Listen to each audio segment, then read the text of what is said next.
The scream didn't sound human.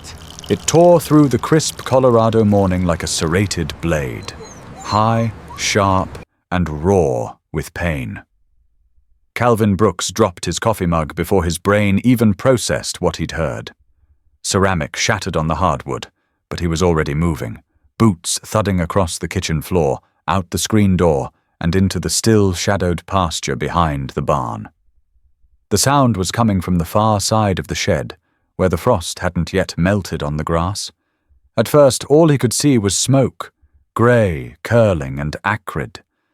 Then the smell hit him, gasoline and burning fur. He turned the corner and froze. There, rolling in agony, was a German shepherd. Flames licked along its flanks, dancing cruelly along the edges of its body. The dog's limbs thrashed in the dirt, trying to snuff out the fire that refused to die. Its eyes, amber, wild, and glassy with pain, locked onto his.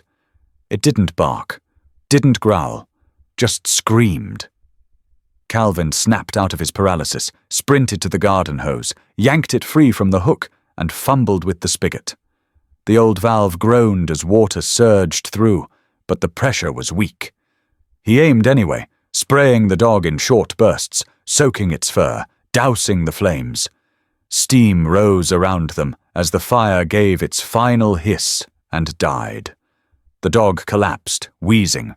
Its side heaved like a bellows, eyes wide but unfocused, skin peeled around patches of fur, blisters already forming. Calvin dropped to his knees beside it, unsure whether to touch the animal or give it space. His hands hovered above its body, trembling. Hey, easy now," he murmured. "You're okay. You're going to be okay." The shepherd didn't move, but its eyes tracked his voice.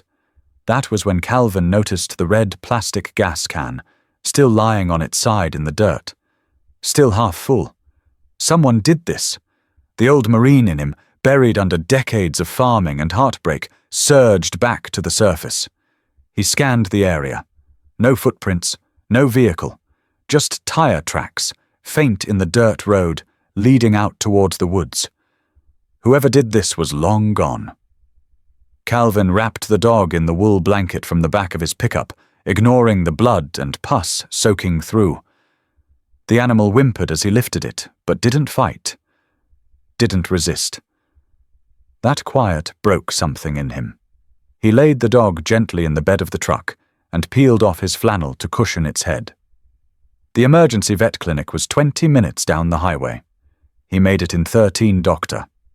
Elena Ramirez met him at the clinic door, her dark hair pulled into a bun, eyes already sharp with alertness. She didn't ask questions, just took one look at the shepherd and motioned toward the surgical room. "Burns?" she said, voice clipped and low. "Bad. Gasoline. I found him like this. Did you see who did it?" Number, but someone meant it. Dr. Ramirez nodded, her expression darkening as she pulled on gloves. "We need to stabilize him. You stay close. I may need help holding him down." Calvin followed her into the sterile, too bright room. The walls smelled like antiseptic and fear.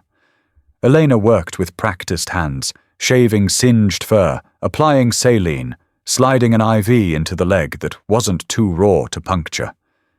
She moved with the efficiency of someone who'd done this before. Combat medic hands.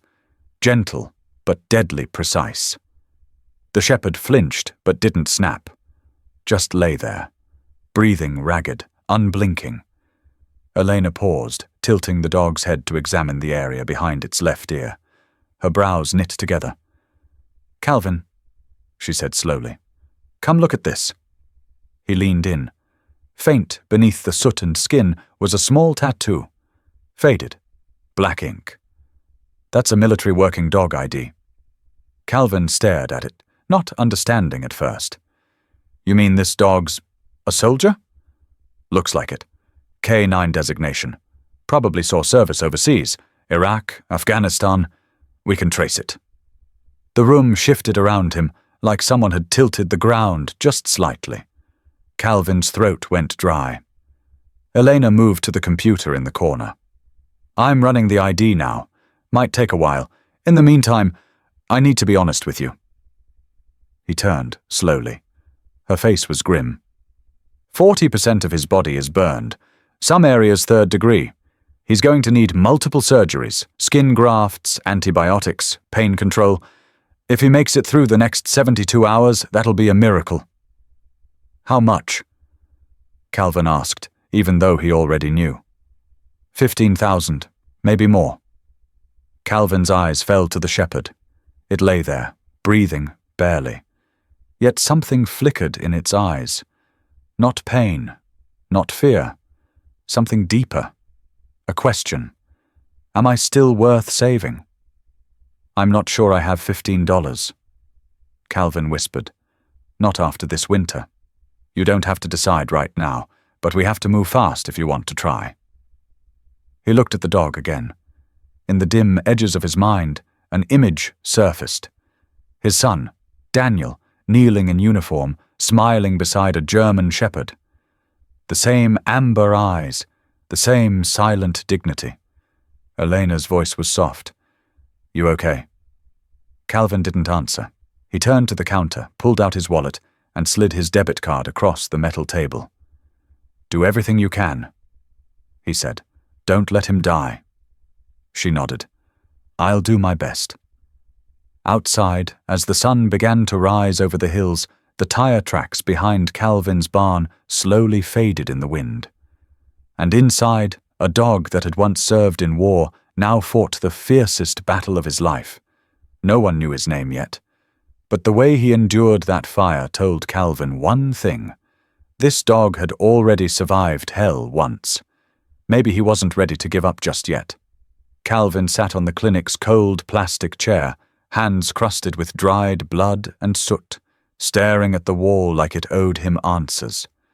A fluorescent bulb above him flickered.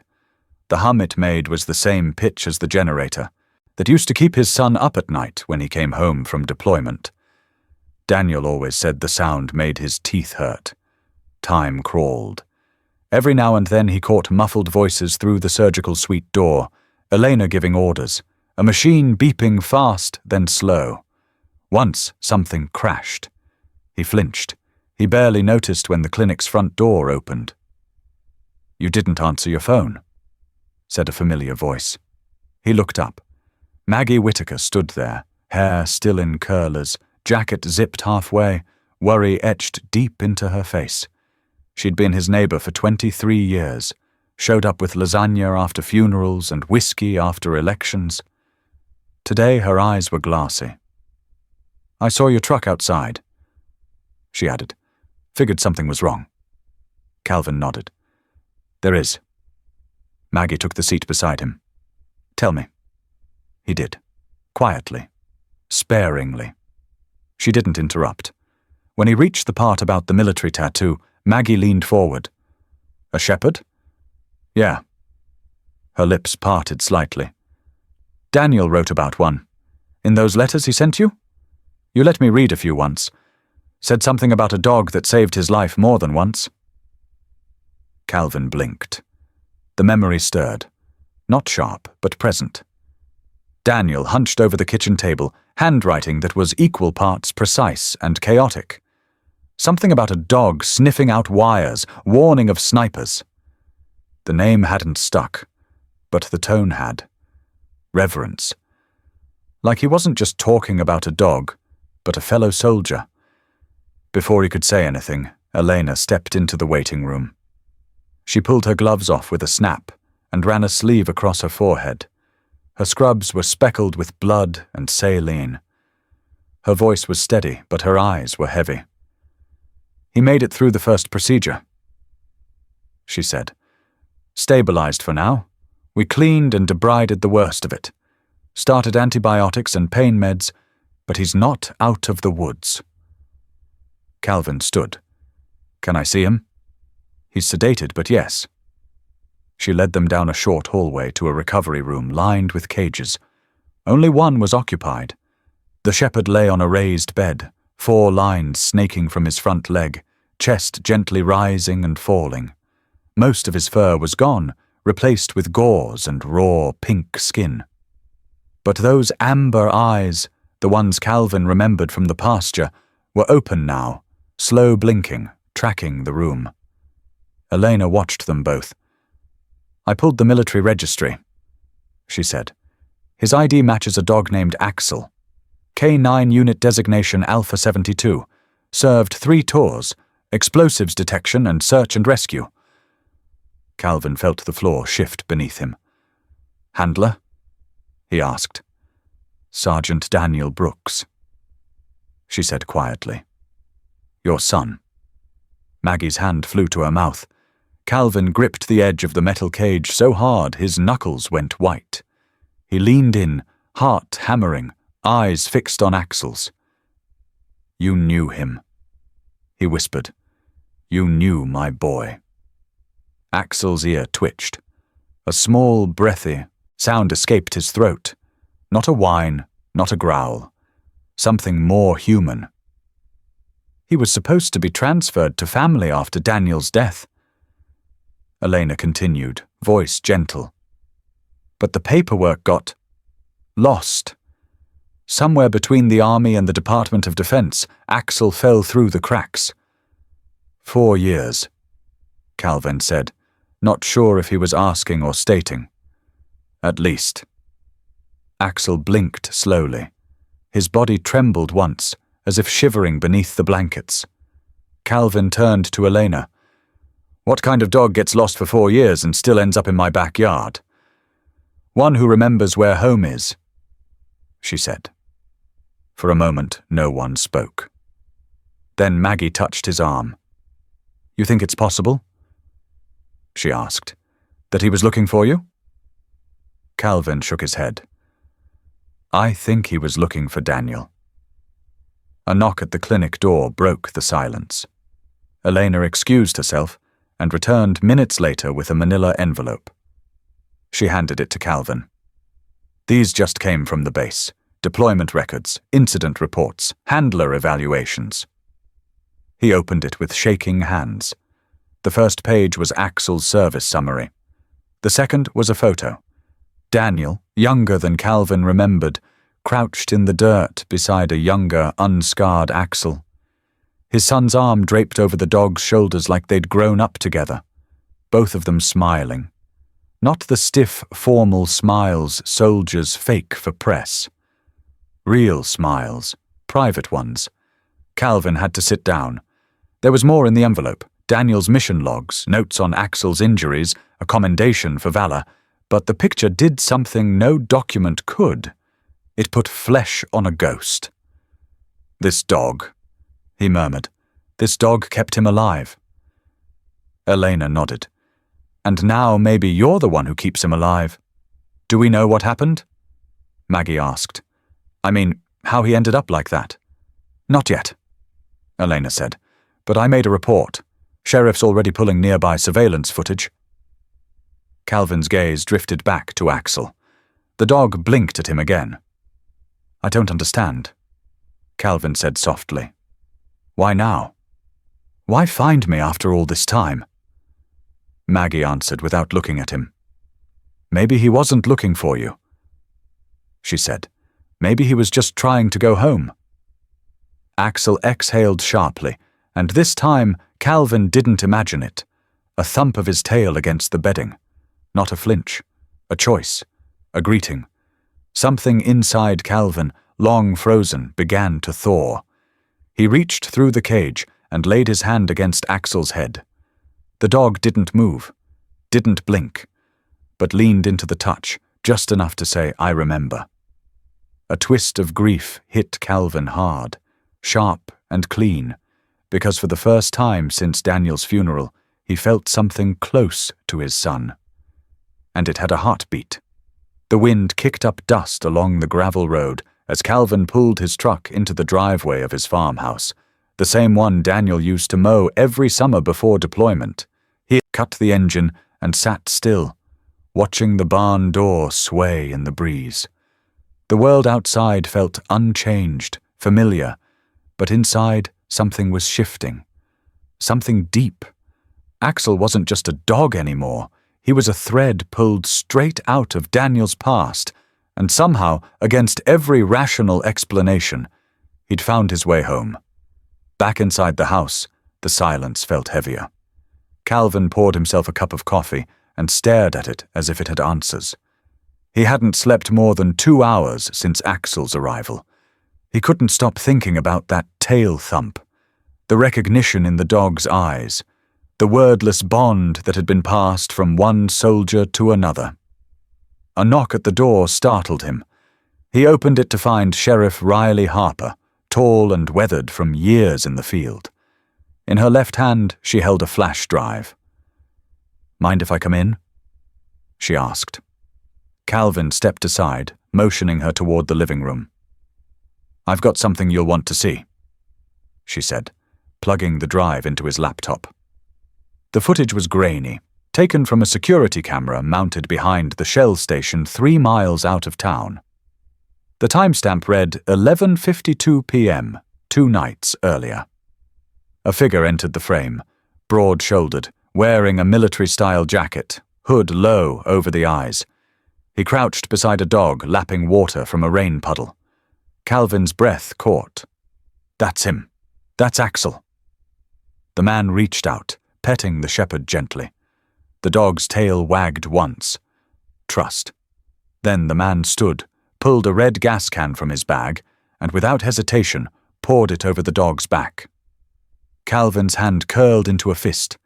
Axel tried to back away. The man held him still, forced him down, then fumbled in his pocket. A flash of light. A match? A cigarette? And flames erupted across Axel's body. But it was what came next that stopped Calvin cold. The man didn't run. He just stood there, watching. For nearly 30 seconds he stared down at the burning dog like he wasn't even human. Sheriff Harper paused the video. "Recognize him?" she asked. Calvin's jaw tightened. Not from this angle, but that stance, the way he held his shoulders. It's familiar. "You think it's someone from Daniel's unit?" "I don't know. Could be. I'm running it through facial recognition, military databases, DMV, parolees. But so far, nothing." She pulled a small notepad from her jacket. "You mentioned something earlier. A name. From Daniel's letters?" "Yeah," Calvin said. "Ghost." Sheriff Harper blinked. "Excuse me." Daniel wrote about a guy in his unit. Said he was struggling. Real name might have been Marcus something. Daniel called him Ghost because he'd vanish for days, mentally. PTSD, Harper scribbled. "I'll dig. If he's got a service record, we'll find him." Before she left, she looked at Calvin and hesitated. "That dog's lucky to be alive." Calvin didn't answer. Didn't believe in luck anymore. That afternoon, Calvin returned to the clinic. The hallway smelled like antiseptic and warm linen. The walls were painted a soft blue now, maybe to put people at ease. But all Calvin felt was dread. Axel was awake, resting on his side when Calvin walked into the recovery room. His body was wrapped in fresh bandages. 1/4 was gone, a sign of progress, but the weight of exhaustion hung heavy over him. "Hey there, soldier," Calvin whispered. Axel's eyes tracked him immediately. A small wag of the tail followed. Calvin sat beside the cage, the metal cool under his forearm as he rested against it. "Dr. Ramirez says you're healing better than expected." Axel blinked once. "I don't know how you found me. Maybe it was coincidence. Maybe something more." The dog didn't react, but there was something in the way he breathed, steady, unflinching, that made Calvin feel less alone. Dr. Elena appeared a few minutes later with Axel's x-rays and lab results. She flipped through the scans, pointing at small white flecks scattered along the hind leg and lower spine. "Shrapnel," she said, "likely from an IED, too deep to remove without major risk. He's been carrying these for years." Calvin leaned in. He was injured in the same explosion that killed Daniel, wasn't he? Elena nodded slowly. "Looks that way. The record says they were on the same mission. Same day, same vehicle. She paused. I don't say this lightly, but it's possible Axel watched Daniel die. Calvin swallowed hard, and still fought to survive. He didn't just survive, Elena said. He tried to keep working. That kind of loyalty, it's not trained, it's chosen. They both looked at Axel, lying still but alert, as if he understood every word. Dogs like this, she continued, they don't quit until they break. And even then, they try to keep going. Calvin felt a familiar ache rise in his chest, the same one he felt when Daniel's casket came off the plane, flag-draped and too heavy for one man to carry alone. That night, back at the farmhouse, Calvin pulled out a box he hadn't opened in years. Letters. Photographs. One envelope was thicker than the rest, stained with fingerprints and marked with a small paw print sticker in the corner. He opened it and began to read. Dad, I know I haven't written about him much, but it's time you met Axel. The words came alive. Descriptions of midnight patrols, of near misses, of the soft comfort Axel brought after nightmares, of how Axel could sense when Daniel was breaking before even Daniel could. The letter ended with one line Calvin had forgotten until now. If anything happens to me, take care of Axel. He saved me more times than I can count. He's not just a dog, Dad. He's my brother. Calvin closed his eyes. Some debts can never be repaid. But some promises demand to be kept, even if it takes 4 years and a trail of fire to get there. The storm rolled in just after sundown.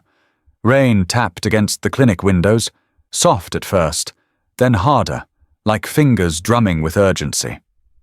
Calvin stood by the recovery room door, staring in at Axel, watching his chest rise and fall beneath the pale light.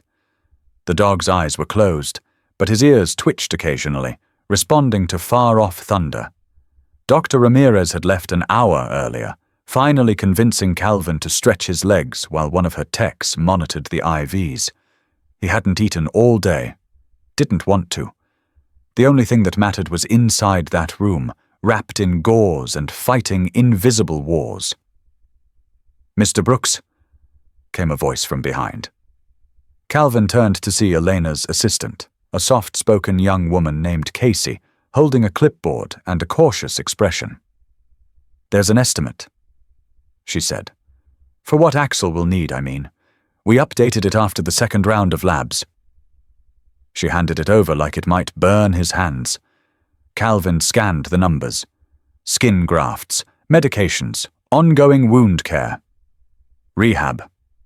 The bottom line stared back like a gut punch. $18,700.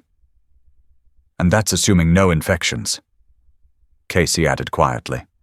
Burns like this can turn fast. Calvin nodded slowly, folding the paper. Thank you. He stepped out into the rain, letting the cold soak into his shirt, hoping it would numb something deeper. The lights in his truck cast a soft glow across the parking lot. He sat behind the wheel, the estimate heavy in his hand, his jaw clenched so hard it ached. He'd sold the old tractor last fall just to pay for roof repairs. Social Security covered groceries and little else. He didn't have $20,000. Hell, he didn't even have 2.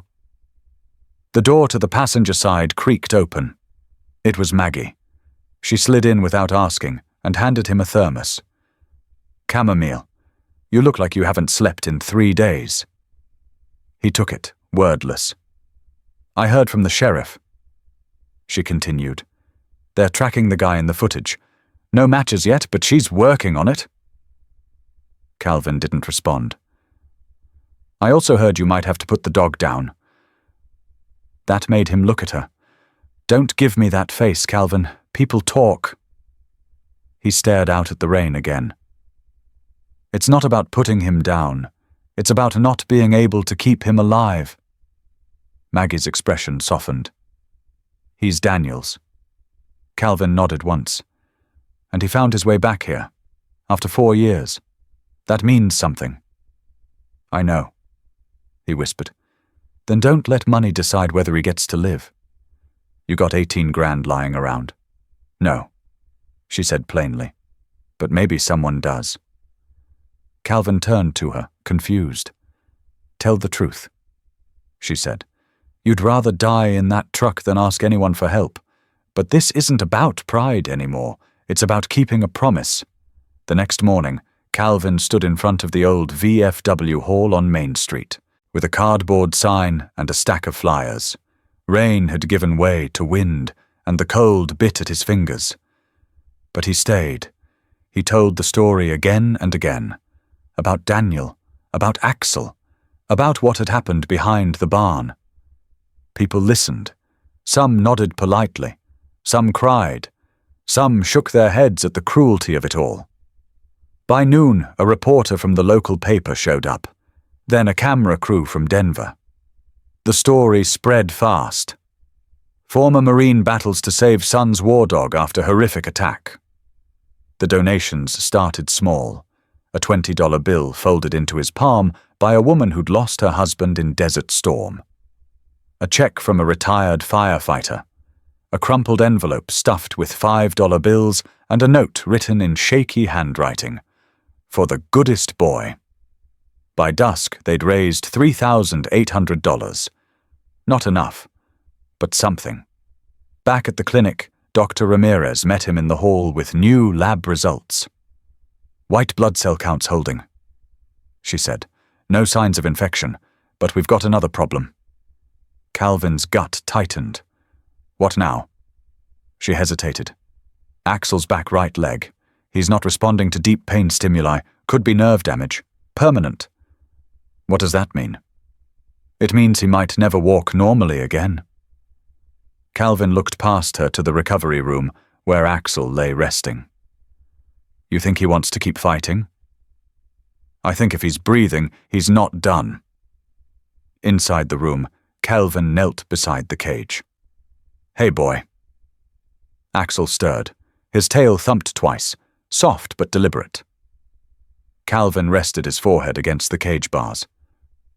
I don't know how we're going to make this work, but if you're not quitting, then neither am I. Behind him, a voice spoke. I might be able to help with that. Calvin turned.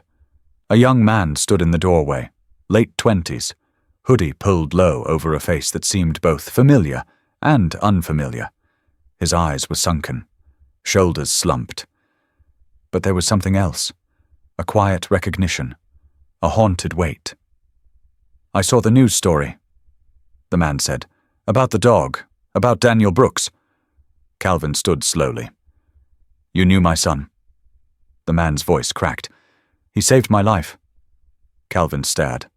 What's your name? The man hesitated. Marcus Rivers, he said. But your son, he called me Ghost. Calvin's breath caught in his throat. The name, the letters, the shadow that had lived in Daniel's words. Ghost was real, and he was standing in front of him, alive. But something else in Marcus's eyes said this wasn't a reunion. This was a reckoning. Calvin hadn't moved from the doorway. He stared at the man across the clinic's reception like he was seeing a ghost for real. Marcus Rivers, Ghost, looked nothing like the soldier from the grainy photos tucked in Daniel's old footlocker. His face was gaunt, eyes ringed with exhaustion.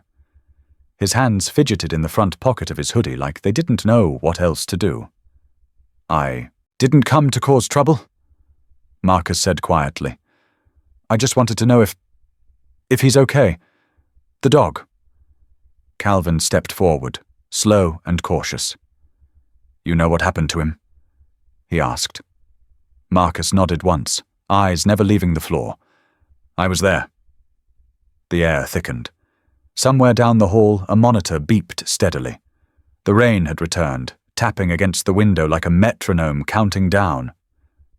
You poured gasoline on him? Calvin's voice was low, but not calm. No, Marcus said. I didn't, at least not like that. It wasn't supposed to happen. I was trying to end my life. Calvin blinked, unsure if he'd heard right. I'd been spiraling for months, Marcus said. Living out of that garage behind the Hendersons' old place. Couldn't sleep, couldn't breathe, kept seeing Daniel. That night I had a gas can, a lighter, and a plan. He finally looked up. The rawness in his face stopped Calvin short. Axel found me. I don't know how, but he did. Just walked up, tail wagging like we were back in Kandahar, like nothing had changed, and he wouldn't leave me alone, kept nudging me, whining. Calvin didn't speak. I snapped, Marcus continued. I yelled at him, tried to push him away. The gas can spilled. I wasn't thinking. When I lit the cigarette. He swallowed hard. The flames caught him instead of me. There was a long silence. I tried to put it out, he said. Burned my own hands doing it. But it was too late. He ran before I could stop him. He reached into his pocket and slowly pulled out a crumpled photo. Calvin recognized it instantly. Daniel and Axel, side by side, Daniel's arm slung around the dog's neck. I kept this, Marcus whispered, through everything, through the worst of it, because it reminded me of what good looked like. Calvin stared at the picture, then at Marcus. You should have come forward. I was ashamed, Marcus said. Still am. A door opened behind them. Dr. Ramirez appeared, eyes scanning the room, her tone cool but composed. You're Marcus? She asked. He nodded. Come with me. Calvin followed as she led them to Axel's recovery room. The dog was awake, lying still but alert. When Marcus stepped into view, Axel lifted his head. His tail tapped once against the bedding. Calvin watched in disbelief. You see that? Dr. Ramirez murmured. That's recognition. That's trust. Marcus knelt slowly beside the cage. Hey, buddy, he said, voice breaking. You remember me? Axel licked his lips and let out a low, soft huff. Not a warning, not fear. Something gentler. Dr. Ramirez glanced at the vitals on the monitor. His heart rate just dropped. That's a good thing. Marcus reached out a bandaged hand. Axel pressed his nose against the cage mesh. He's not afraid of you, Calvin said, almost to himself. No, Dr. Ramirez added. In fact, he seems relieved. They stayed like that for a long moment, man and dog, soldier and partner, each broken in different ways, each trying to say what words never could. Dr. Ramirez finally broke the silence. Axel has extensive burns, nerve damage, and trauma, but he's stabilized. Marcus nodded. I want to help, however I can. Calvin stepped forward. You can start by telling me the truth. All of it. Marcus sat back on his heels. That mission, he said quietly. The one that killed Daniel. The report said it was an IED ambush, but that's not the whole story. Calvin tensed. I saw the wire. 30 seconds before we hit it. I saw it and I froze. I was supposed to call it out, but I choked. He looked away. Daniel saw me freeze. Saw the wire too, just a second later. He had a choice. Could have swerved left, saved himself. But there was a school bus behind us, full of kids. Marcus's voice cracked. He drove straight into the blast. Calvin gripped the back of a chair, the weight of that sentence nearly taking his knees out. He did it to save those children. He chose it. Silence. Heavy and holy. Rex, Marcus continued, was in the back. The blast threw him. He was injured, but he didn't run. He dug through the rubble for 3 days. Wouldn't eat, wouldn't rest. Just kept searching for Daniel. Dr. Ramirez pressed her fingers to her mouth. I never told anyone, Marcus said. The guilt's been killing me ever since. I let your son die a hero because I couldn't be one myself. Calvin looked at Axel, who was now watching Marcus with eyes that saw more than any human could. You think Daniel blamed you? Calvin asked. Marcus hesitated. No. he said softly. But I did. Calvin stepped beside Axel's cage. My son believed in second chances, and that dog doesn't hold a grudge. Axel huffed again, a gentle, almost approving sound. Calvin looked at Marcus. You want to make this right? Marcus nodded, eyes wet. Then help me finish what Daniel started. Help me save him. He nodded toward Axel. We do it together, you and me. For Daniel. For this dog who's still fighting. Marcus looked at Axel, then back at Calvin. I'm in, he said, and for the first time in years, Calvin felt something flicker in his chest. Hope. Axel's eyes followed Marcus every time he entered the room now. There was no fear, no hesitation, only recognition. A flicker of something deep and shared. A history that stretched from war zones to small-town trauma. It was that silent connection between two beings who'd both walked through fire and somehow come out the other side. Dr. Ramirez stood beside Calvin at the window of the recovery room, arms crossed. The hum of machines and soft clicks of IV drips filled the space behind the glass. He responds to Marcus, she said, not just emotionally. Physiologically, what do you mean? Heart rate, stabilizes, breathing evens out, less muscle tension. It's like his nervous system calms in his presence. Calvin didn't answer. He was watching Axel with the kind of awe most men reserve for monuments. Sometimes, she added, her voice quieter now, he whines when Marcus leaves. That stung a little more than Calvin expected. Inside the room, Marcus sat on the floor beside the kennel, reading aloud from one of Daniel's letters. His voice cracked occasionally, but he didn't stop. Axel was pressed against the mesh, his ears twitching with every word. When the letter ended, Marcus leaned his forehead against the kennel door. I miss him too, boy. Calvin finally stepped in. Marcus looked up. Did I overstay? Calvin shook his head. Number U needed it. He needed it. They sat in silence for a while. Axel's breathing became a background rhythm. I've been thinking, Marcus said, voice low, about what you said, about making things right. Calvin waited. There's a therapy program in Tennessee, for combat vets, full-time, inpatient, PTSD, trauma, addiction. They've got dogs there too, some from overseas, some rescued. Calvin's eyebrows lifted slightly. I talked to Dr. Ramirez.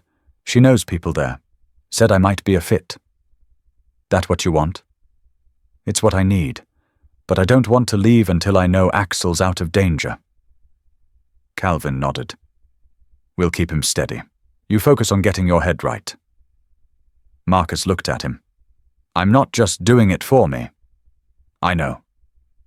The next morning, Dr. Ramirez called them in early. His skin grafts are holding.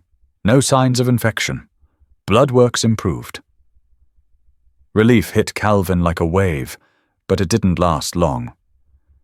There's something else, she added. They followed her to her office. On the desk were new scans, black and white images that looked harmless until you knew what you were looking for. That's his left rear femur, she said, pointing. And this... A dark mass clung to the bone. What is it? Marcus asked. Osteosarcoma. Bone cancer. The room fell silent. Calvin looked at her like he'd misheard. You're saying... He's had it for months, probably before the attack. We didn't catch it earlier because we were focused on the burns. How bad? Marcus asked. Without treatment? 3, maybe 4 months. With aggressive chemo and amputation, we could maybe give him 8 to 9. Calvin sat down hard in the chair by the window. He felt the wind go out of him. You're saying we just bought him time to suffer more? I'm saying you have a choice, she said gently. Aggressive treatment would be painful, drawn out, and not guaranteed. Or you let him go peacefully before the pain becomes unbearable. Marcus stared out the window. his fists clenched and unclenched. "He's still fighting," he said. "Every day." "I know," Ramirez said. "But dogs don't always know when to stop, especially ones trained to never quit." Calvin ran a hand over his face. "We need to think." That night, they didn't sleep. Calvin sat in the corner of the recovery room while Axel dozed, tail twitching gently. Marcus brought a pillow and leaned against the opposite wall. For a while, they didn't speak. "He's not afraid," Marcus said finally. "Of the pain. Of dying. He's only afraid of failing someone." Calvin nodded slowly. That's what made him special to Daniel. Marcus looked across the room.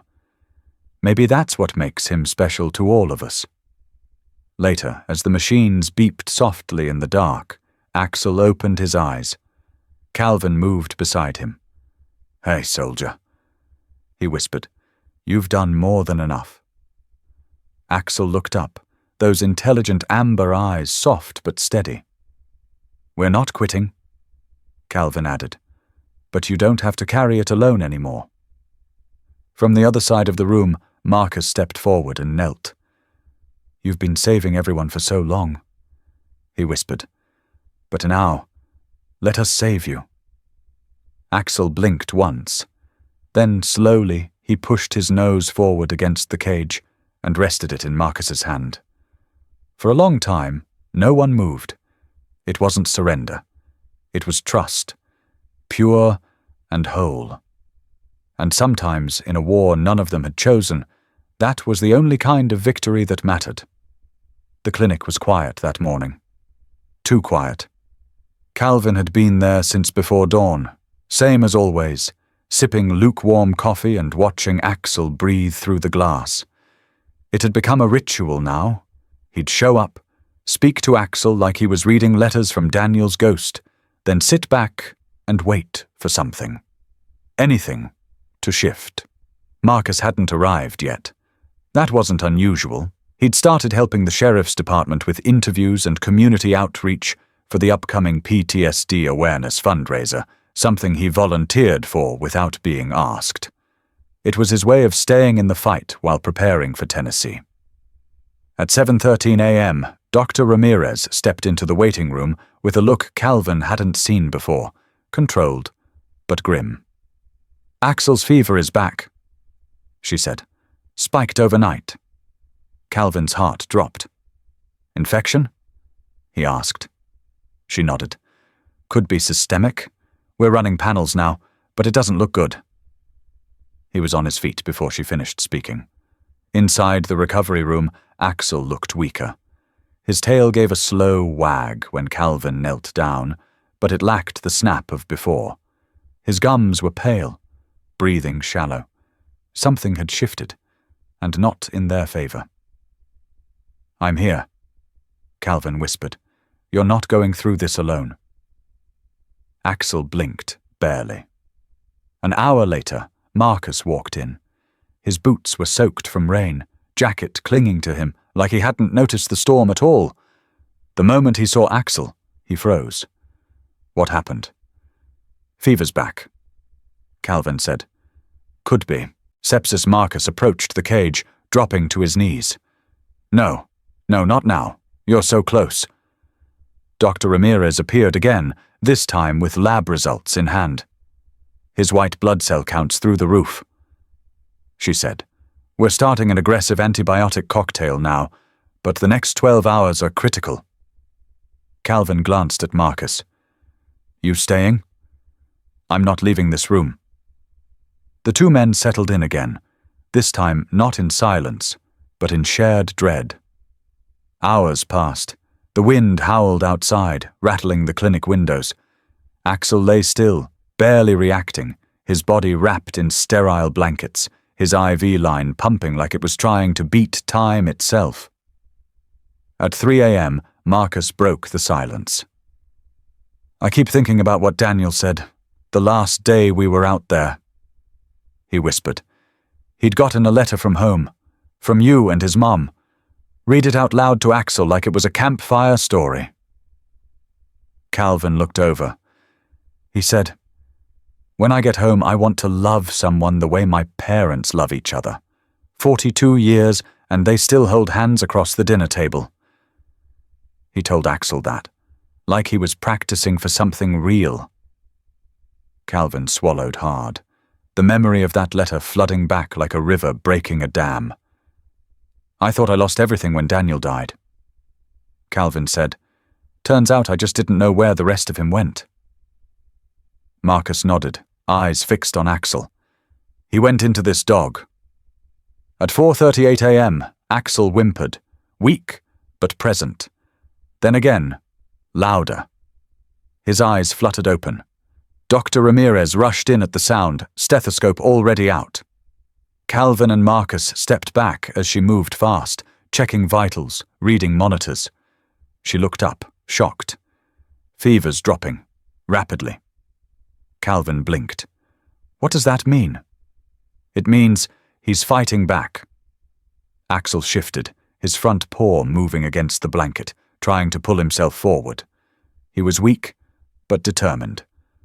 Marcus knelt again, speaking softly. "You're not done, huh?" Axel licked his bandaged paw, then pressed his head gently against the kennel bars where Marcus sat. It was a moment, barely a heartbeat long, but something passed between them. A silent vow. Dr. Ramirez checked the IV drip. "I don't believe in miracles," she said, "but I might be willing to reconsider." That evening, after the crisis had passed and Axel finally drifted into true sleep, Marcus stepped outside. Calvin followed him, coffee in hand, and stood beside him on the bench. "You look like hell," Calvin said. Marcus laughed under his breath. "Fitting, since I've lived there." They sat in silence until Marcus finally spoke again. "If he hadn't come that night, if Axel hadn't found me behind that gas station, I'd be ashes in a ditch right now." "You think he saved you?" Calvin asked. "No," Marcus said. "I know he did." Then he reached into his jacket and pulled out a folded envelope. "Daniel left this with me. Said to give it to his dad if anything happened to him. I couldn't bring myself to do it. Until now." Calvin took it slowly. The handwriting was unmistakable. "Dear Dad, if you're reading this, something went wrong. But don't be angry. Not at me, not at Ghost. He's a good soldier, a good man. He just got lost for a while. We all do. And if Axel made it home, then you already know what kind of dog he is.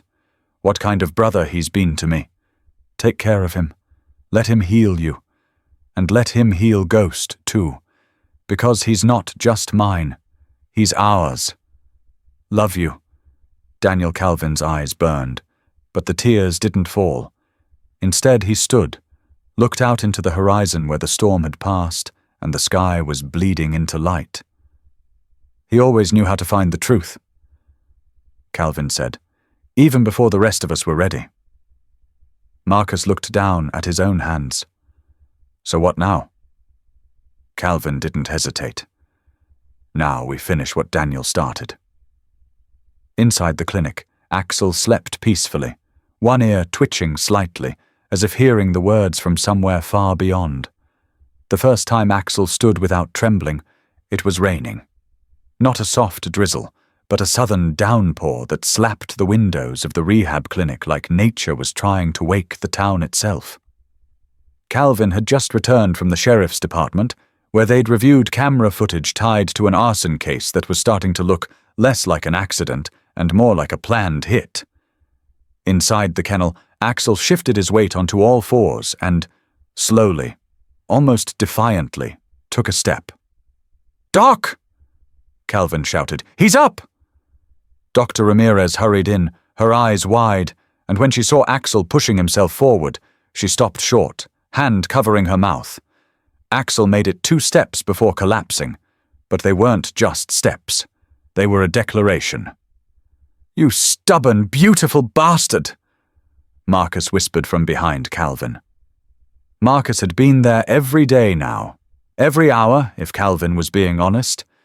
He was quieter these days, more centered, as if watching Axel fight was stitching something back together inside him too. By noon, Axel had managed to walk the length of the therapy room, assisted by a canine harness. His gait was uneven, his breath still shallow, but his eyes were alive again. Then, just as they dared to hope this was a full recovery, something unexpected landed on their doorstep. A manila envelope. No return address. Inside, a flash drive and a single sentence written on torn notepad paper. "Look closer at the fire." Calvin's gut sank. He plugged the drive into the station's laptop, Marcus hovering beside him. What came up was raw footage, unfiltered, time-stamped, taken from a street cam outside the abandoned building where Axel had nearly died. They watched in silence. A white van pulled up hours before the explosion. A man stepped out, hooded. He walked to the back of the building, carrying a jerry, Kantortken. 10 minutes later, smoke started seeping from the windows. And then, an unmistakable silhouette emerged. Marcus leaned closer. "That's not just arson." "No," Calvin muttered. "It's a setup." He fast-forwarded. What they saw next made Marcus tense visibly. A figure, partially masked, crouched behind the van, watching. Then another car pulled up. Government plates. Calvin froze the frame. It was an unmarked vehicle, standard issue, but the angle caught just enough of the license plate. Calvin stood so fast his chair slammed back. "That's County Fleet," he said. "That's ours." Marcus narrowed his eyes. Someone inside the department? Or worse, someone who knew exactly where Axel would be. That night, Marcus didn't sleep. Neither did Axel. The dog's energy had shifted.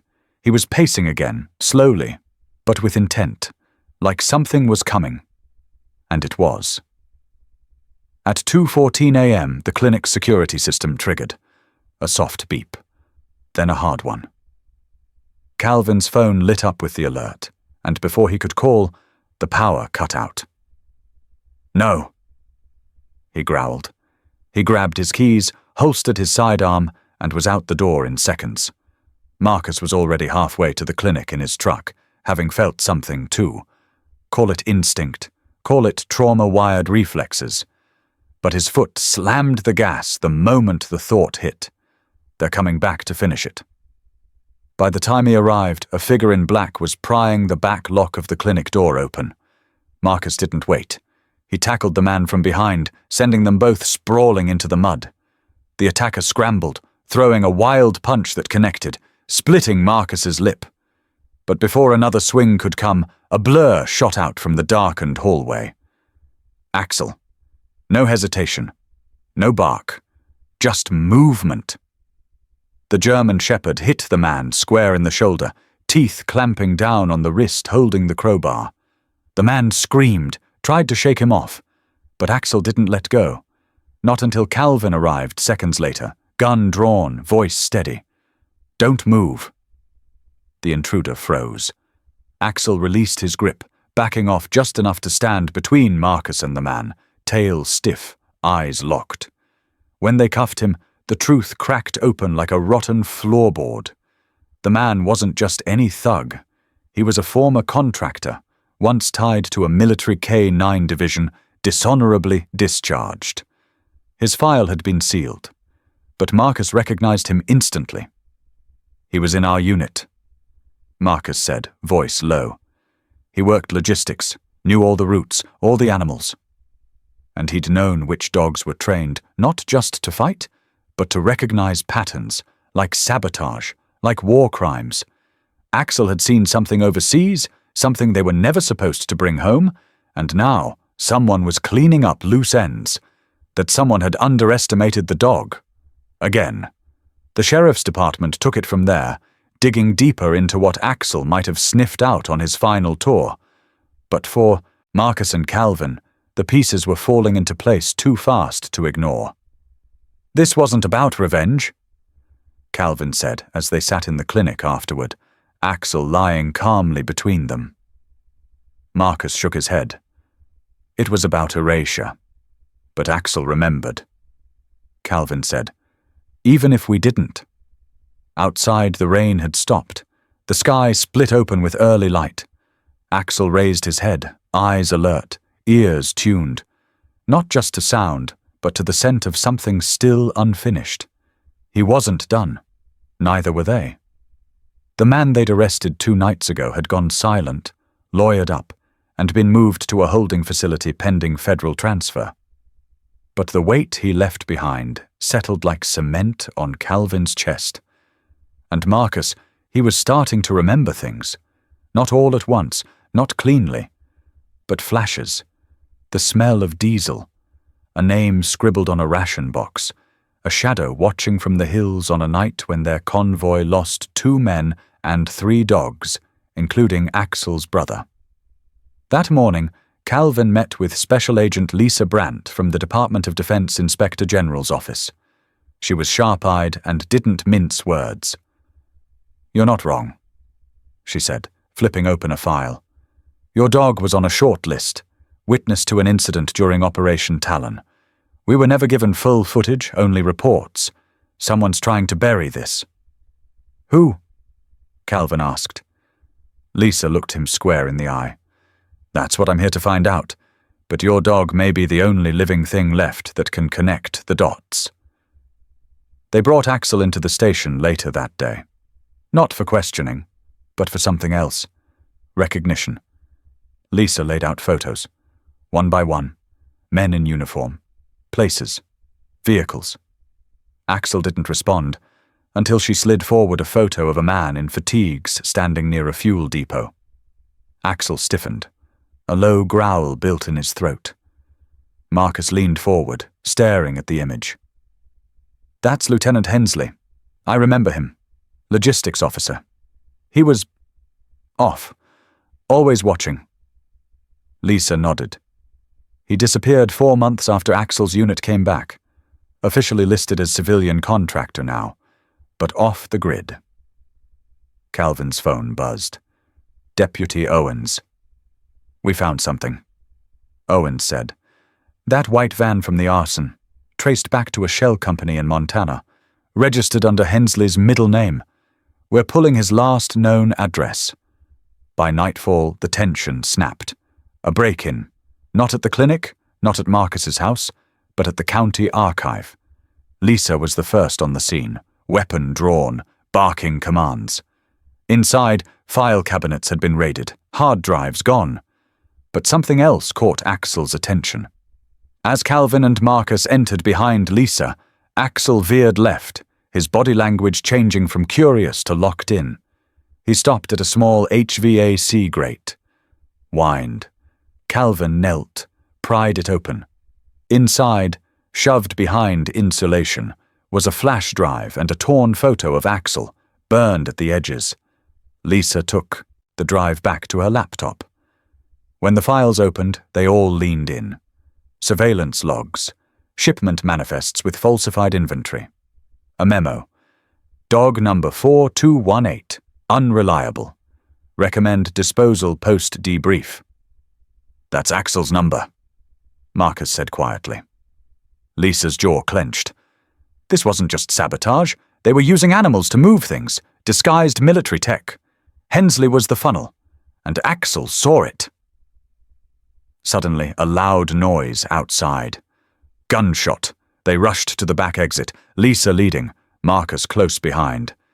And there, across the alley, stood Hensley. Gaunt, pale, holding a pistol low. "Drop it!" Lisa shouted. But Hensley wasn't aiming at them. He was aiming at Axel. It happened in a blink. Axel surged forward, not toward Hensley, but sideways, knocking Calvin hard to the ground just as the bullet fired. It shattered the brick behind them. Marcus fired back, striking Hensley in the shoulder. He dropped like a rag doll. Sirens wailed in the distance. Axel didn't bark. He stood over Calvin, tense but composed.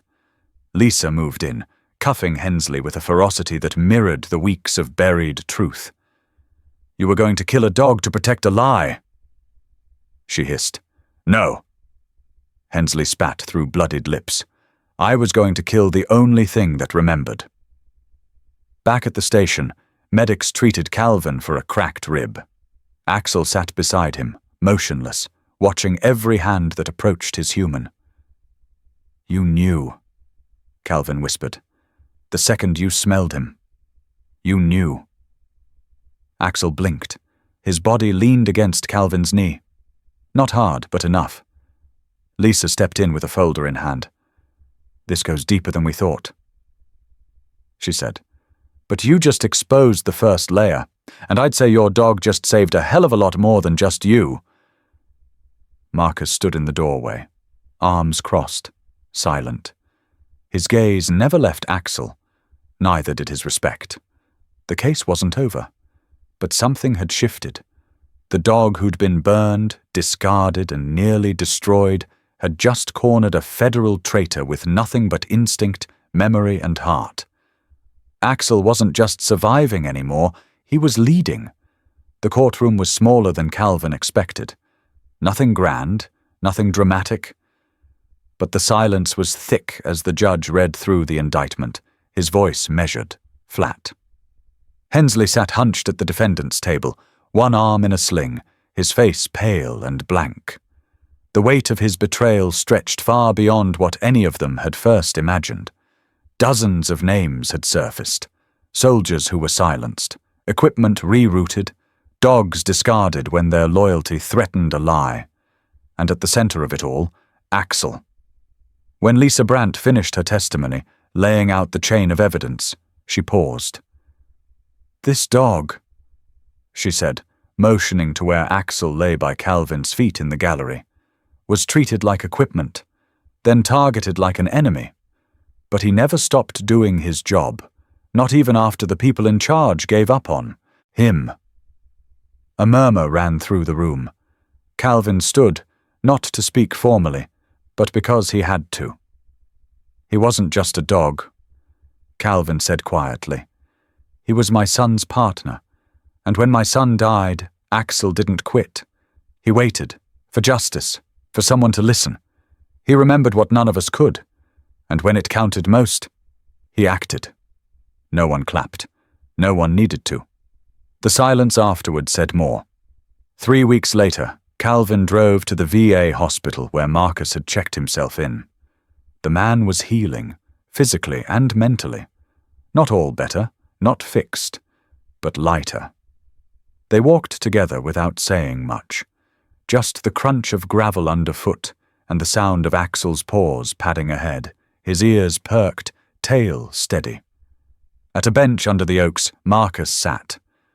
Pulled something from his coat pocket. A tag.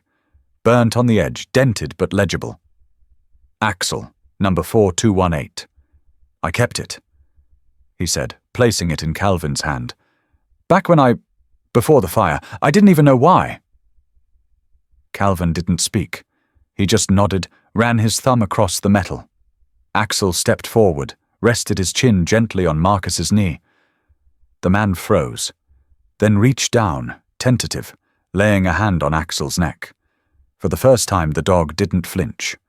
Later that evening, back home, Calvin opened the cedar box that had sat untouched on the mantel for years. Inside was Aaron's flag, his commendation medals, and a photo of the two partners in uniform. One man, one dog. He added the tag. And beside it quietly, Axel lay down, as if he knew what it meant. Outside, the wind picked up, rustling the trees. Somewhere in the distance, a siren echoed, fading into the dusk. But inside, all was calm. Not every scar had faded. Not every question had been answered. But Axel had done what no one else could. He had remembered. He had protected. And when the moment came, he had stood between the past and the truth, and chosen justice. If this story moved you, please consider supporting our channel. At German Shepherd, we honor real loyalty, quiet bravery, and the dogs who never stop fighting for what's right.